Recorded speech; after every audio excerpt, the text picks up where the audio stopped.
అందరికీ రెండు చేతులెత్తి దండం పెడుతున్నాం.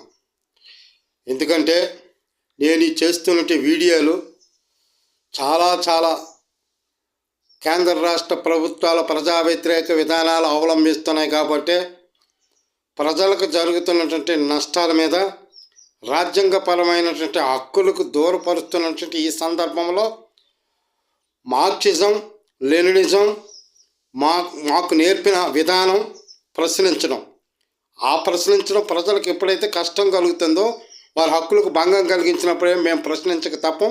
అలా ప్రశ్నిస్తున్నప్పుడు ప్రభుత్వానికి వ్యతిరేక వార్తలే ఎక్కువగా చేయడం జరుగుతుంది.